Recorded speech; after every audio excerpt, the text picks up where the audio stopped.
Après avoir enduré près d'un demi-siècle à un régime des plus staliniens, après avoir été floués par leur propre système d'épargne, aujourd'hui, les Albanaises sont confrontées et sont concernées par le mouvement de libération du Kosovo.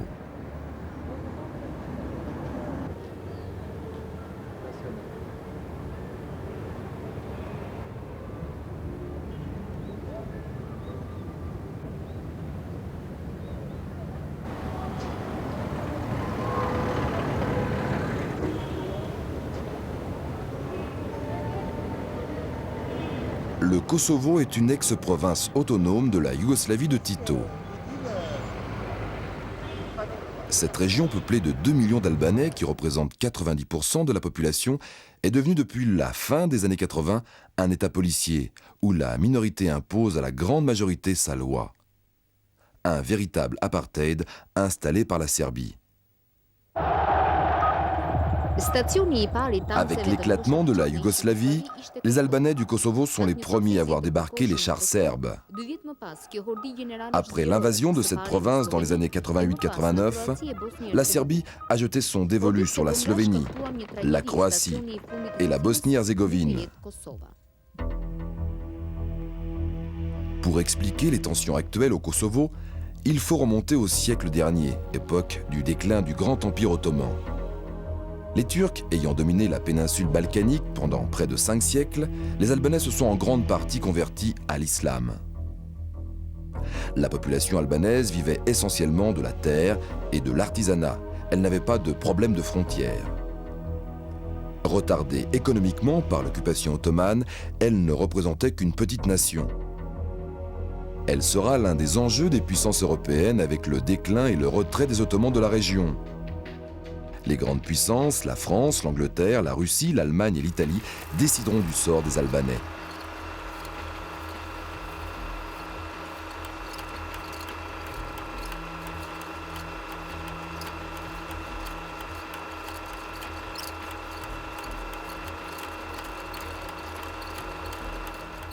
Finalement, à la conférence des ambassadeurs de Londres en 1913, c'est la volonté de se faire des alliés balkaniques, comme la Serbie ou la Grèce, qui décidera des premières frontières de l'Albanie. La moitié de la population sera expatriée. Aujourd'hui, ce ne sont pas moins de 2 millions d'Albanais qui vivent au Kosovo, subissant la politique de serbisation et d'épuration ethnique de Slobodan Milosevic.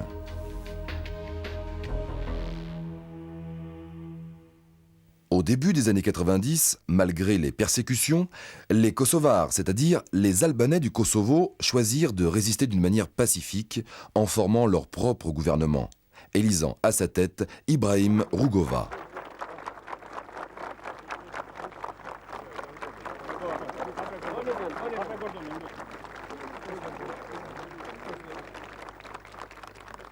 C'est aujourd'hui qu'on fait ces élections dans les conditions de l'occupation, mais il faut continuer cette résistance politique et faire les institutions démocratiques à Kosovo, installer la démocratie. Après 10 ans de résistance pacifique, le scepticisme finira par s'installer.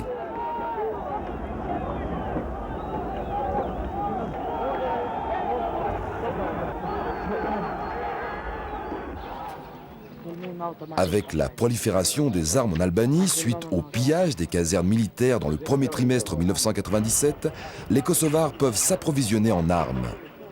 Les idées de lutte armée prennent le pas. La création d'une armée de libération du Kosovo se constitue.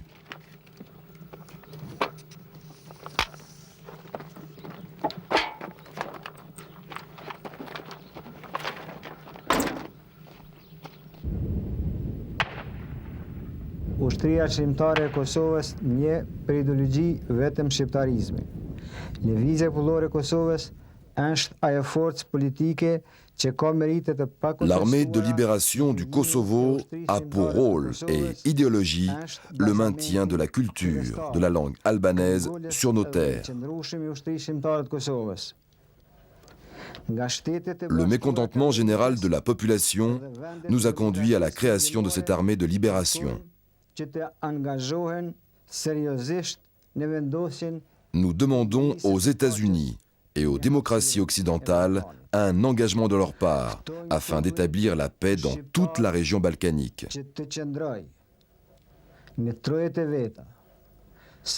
Nous invitons les Albanais à rester sur leur terre, à rester unis avec les combattants pour la liberté, à défendre la patrie, la liberté et la dignité nationale.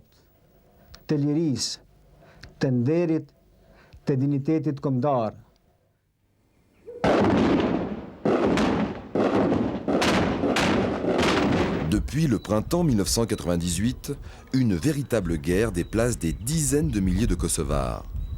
Aidés et guidés par leurs combattants, beaucoup s'enfuient vers le nord de l'Albanie afin d'échapper au massacre. La politique de terre brûlée et d'épuration ethnique menée par l'armée, la police et la milice serbe est engagée.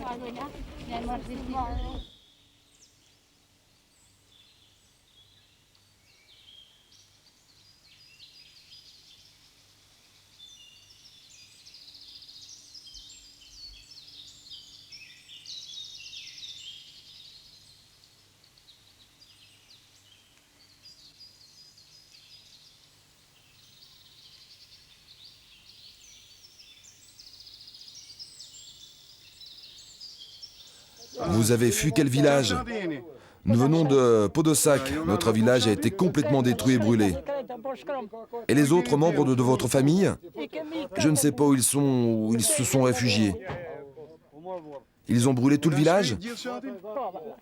Mais oui, ils ont tout brûlé, tout détruit et tout pillé. Comment êtes-vous parvenu ici? Ce sont les nôtres, nos enfants, nos soldats, les UCK qui nous ont portés sur leur dos. Ils nous ont permis d'éviter les mines. Quelle souffrance!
Kusa i ambasadori i refugjatëve?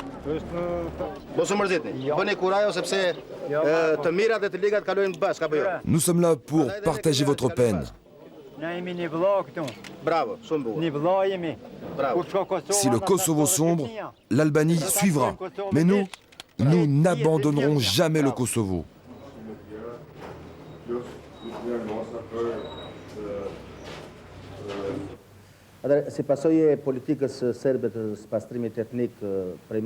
Le but de la machine militaire serbe est le nettoyage ethnique. Depuis 2 mois, beaucoup de réfugiés kosovars arrivent en République d'Albanie. Il y en a un grand nombre dans le nord du pays. Le président de la République et beaucoup de ministres de notre gouvernement se sont rendus sur ces lieux. Il y a beaucoup d'enfants, de femmes et de vieillards. Je me suis personnellement rendu à Tropoï sur le terrain pour les rencontrer.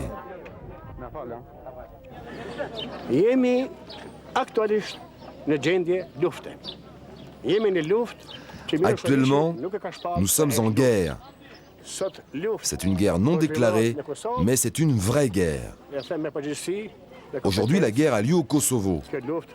Mais je dis avec clairvoyance que la guerre arrivera jusqu'ici, en Albanie. C'est le plan de Milosevic.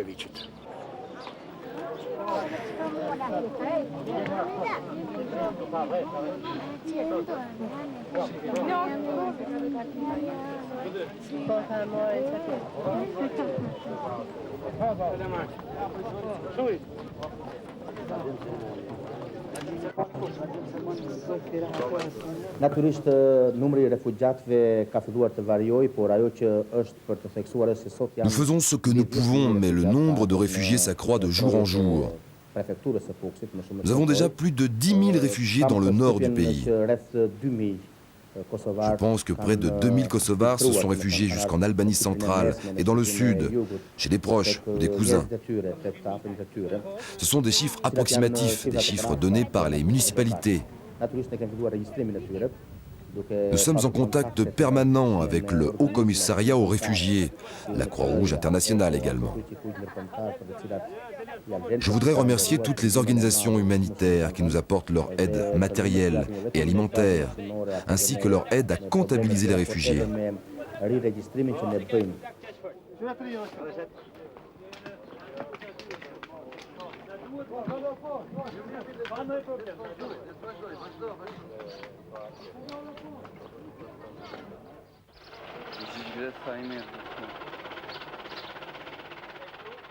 Në datën 30 maj, në fshatin jënë kemi qenë aty. Le 30 mai dernier, la milice a attaqué notre village. Nous avons été obligés de fuir. Nous avons fui dans une charrette. Nous étions 8 membres de ma famille. À un moment donné, les tirs des snipers nous ont surpris. Le premier à être touché mortellement fut le cheval.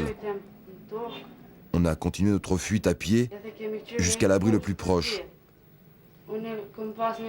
J'ai pris par la main mon frère de 7 ans, tandis que les balles sifflaient. Elles arrivaient de toutes les directions. Je me suis couché sur mon petit frère et à ce moment-là, je l'ai sauvé. Lorsque j'étais allongé sur mon frère, j'ai senti les balles me traverser. La deuxième balle m'a touché à la jambe. J'ai cru pendant un moment que j'étais perdu. Nous avons été obligés de faire les morts dans cet endroit jusqu'à la tombée de la nuit, c'est-à-dire pendant 15 heures.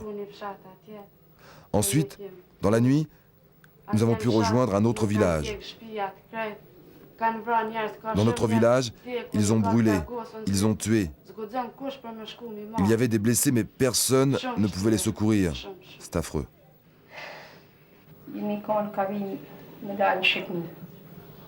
Mon fils a été tué à la sortie du village.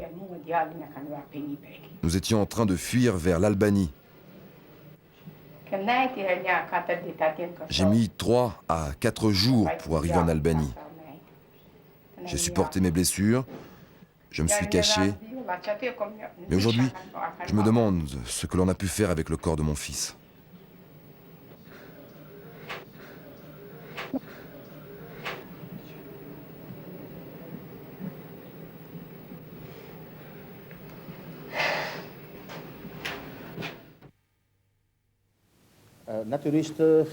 En tant que membre du gouvernement et en tant que citoyen, je ne voudrais pas assister à une deuxième Bosnie. Malheureusement, toutes les indications aujourd'hui font penser à un scénario identique. La Serbie a démarré le même processus qu'en Bosnie. C'était Milošević qui a frappé le mois de février avec son armée, avec son artillerie, même avec ses hélicoptères. Et c'est normal que si on te frappe, alors on se défend. Et la UÇK ou l'armée de libération du Kosovo, ce sont des unités territoriales qui réagissent au massacre entreprise par les milices et les militaires de Belgrade. C'est une forme de réaction, c'est une forme d'autodéfense. Et donc, c'est compréhensible que cette action a un soutien moral, mais aussi politique, en Albanie.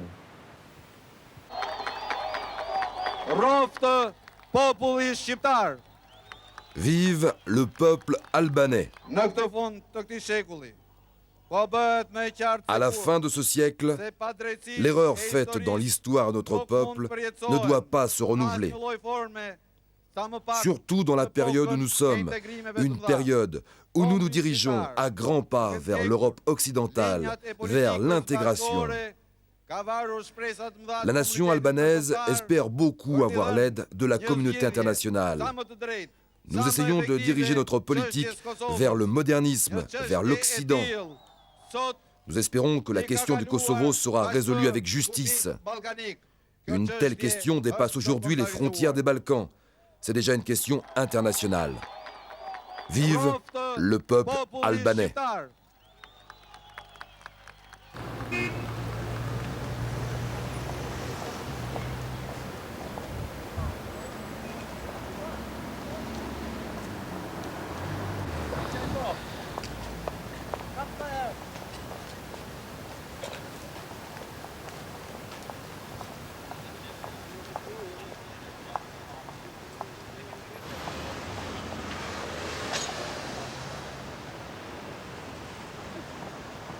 So I think that they are fighting for their independence and they are fighting for Je their pense rights. qu'ils se battent pour leur indépendance, pour le respect de leurs droits.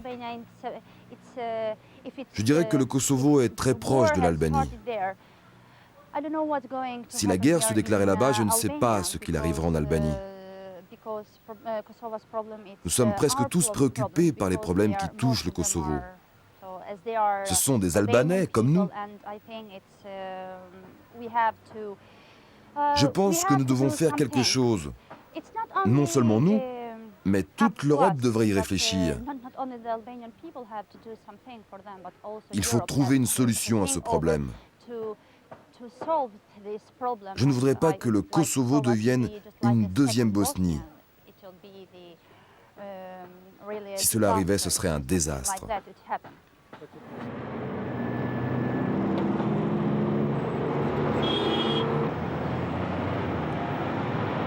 La Macédoine, république voisine de l'Albanie, est peuplée de 2 millions d'habitants. Près du quart de sa population est d'origine albanaise. Si la guerre s'intensifie au Kosovo, le risque d'un afflux de réfugiés dans cette région aujourd'hui calme n'est pas à exclure. Les Albanais de Macédoine se retrouveraient alors directement liés à cette guerre. L'équilibre des différentes populations macédoniennes deviendrait alors très fragile.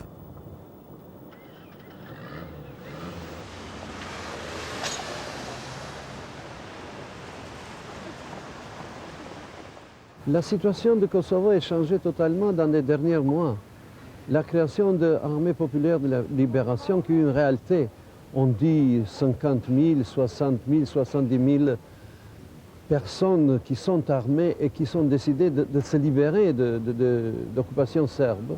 Ça pose des problèmes graves parce que le changement de la frontière, ça ouvre des autres problèmes. Il y en a des autres minorités, il y en a des autres problèmes de la frontière en Europe et c'est pour ça que l'option américaine est de tenir les frontières qui existent, mais de donner le maximum de liberté de la population de Kosovo dans la République yougoslave.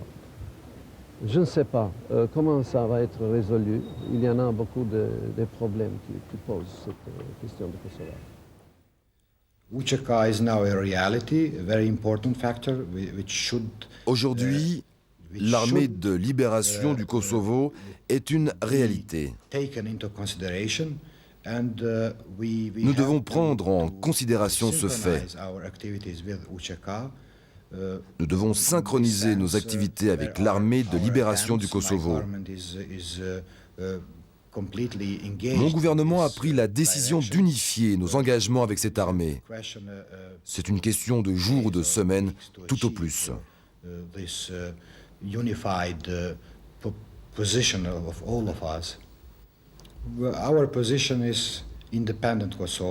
Nous demandons notre indépendance parce que nous pensons que la meilleure solution pour le Kosovo est l'indépendance. C'est l'unique solution pour avoir la paix dans cette région. Nous ne demandons pas le rattachement à l'Albanie. Nous ne cherchons pas à purifier ethniquement un État balkanique qui ne serait constitué que par des Albanais. Le Kosovo a sa propre identité. Après le démembrement de la Yougoslavie, le Kosovo aurait dû décider lui-même de son avenir. Nous avons le droit à notre autodétermination. Nous n'abandonnerons jamais ce droit. Ce qui se déroule aujourd'hui est une étape vers l'indépendance. Cette étape est indispensable. Nous avons atteint le point de non-retour. Nous pensons que toute autre option est dépassée.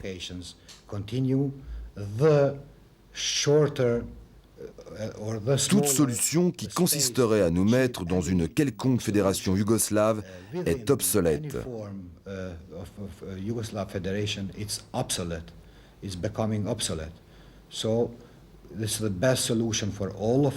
Les provocations et l'oppression serbe ont duré trop longtemps. Donc je pense que c'est la meilleure solution pour tout le monde, et même pour la Serbie. La communauté internationale devrait résoudre rapidement ce problème. Il y va de son intérêt. L'urgence de son intervention éviterait des complications plus importantes dans toute cette région. Nous avons besoin d'une prise de position plus active des pays de l'Ouest pour forcer la Serbie à s'asseoir autour d'une table de négociation et discuter du problème.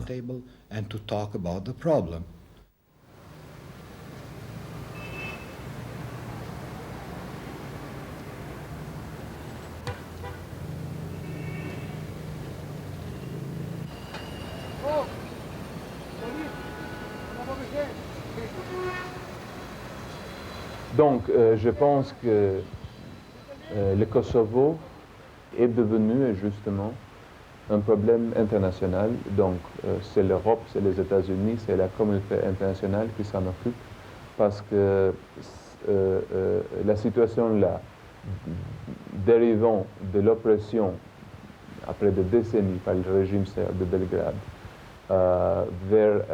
contre la population albanaise au Kosovo a produit cette situation-là, cette crise, et le président Milosevic continue, il n'est pas embarrassé, continue sans apparemment des problèmes, à user la force militaire, à user